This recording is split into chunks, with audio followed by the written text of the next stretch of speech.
Hi TCPers, you want to know who I am today in this week of identity?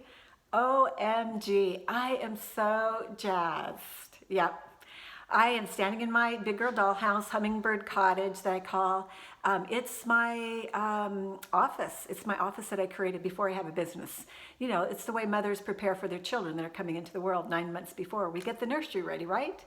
And so I've been doing a whole bunch of underground work, but I don't have my coaching package ready.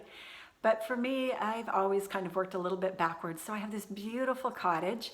And last night, I am so excited. Okay, so first of all, I have to start that yesterday morning, I was walking through the neighborhood and listening to Jim on his podcast. And he kept saying over and over, I am who I say I am. I am who I say I am. 30 minutes of listening to that. And as I'm going up the last set of public stairs, I said, today I am creating the future that I dream of. And for whatever reason, I was going to go this way, but I was inspired to go that way. And I started calling mortgage companies, called mine. Long story short, by 7 o'clock at night, I had all the papers signed for a loan, for a refi on my house, and was getting twice as much money as I had even thought of asking for. Just blew me away. And at first it's like, no, I don't need that much money. And then it's like, oh yeah, money can come easy, right, Jim? Yeah. So money came very easy to me. And I just see that as a gift of a nest egg that I can invest. Maybe in the stock market, maybe in buying another house. I love redoing houses. Who knows? But just to have that margin right now. And the magical thing about that was my life is just the way I like it. I keep saying that. And so I'm going to tell you this little story. I met Samala at a women's summit several years ago.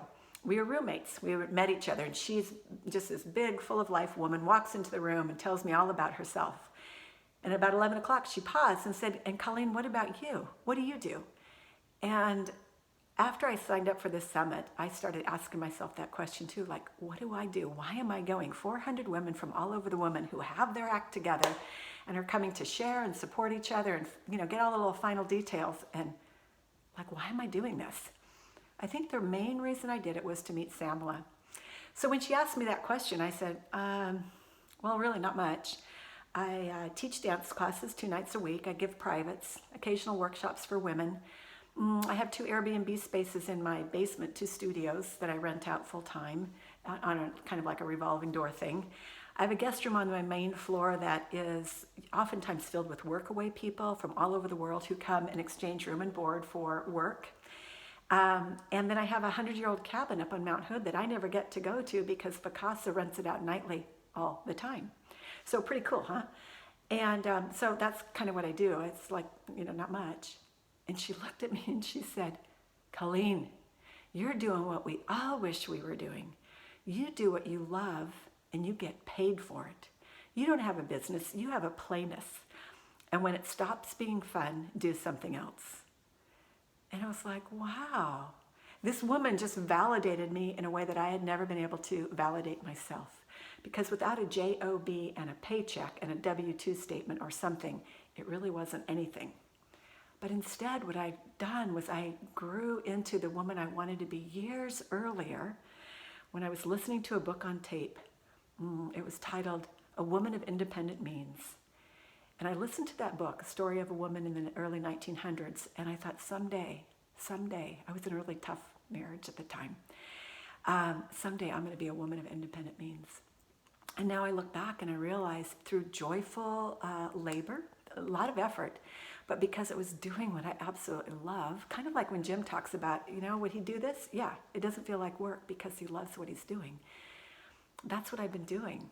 So now I've built my big girl dollhouse hummingbird cottage office space, and the wood floors were just put in this week. So I decided I'm going to show you who I am. I'm going to put some music on and let you celebrate with me that this woman who does not have a job or a W-2 statement or anything like that, in a time of coronavirus where Airbnb, Vacasa vacation rental, and dancing, a very close contact sport, have all been paused, i.e. my income's been paused, after working with 2 mortgage companies starting about 10:30 in the morning and ending at 7 o'clock last night, I got an awesome deal, 3.25 interest, twice as much money as I was hoping for. And I just couldn't even believe it. This morning I wake up and a request for an appraiser. I go, oh my gosh, this really happened. I wasn't just dreaming this. And put my credit card down, and I have an appraiser that's going to come in 2 to 3 weeks. So chop, chop, I need to get my builder out here and say, okay, I've got to finish the floor, put the trim work on, get the light fixtures and the wall fixtures, electrical done, put the toilet on, and then put the welcome home sign up. There'll be other things to do, but hopefully that's what's going to get us through the appraisal. So that's pretty long. I'm going to put on some fun music that I love, and just show you what I do when I'm playing, okay?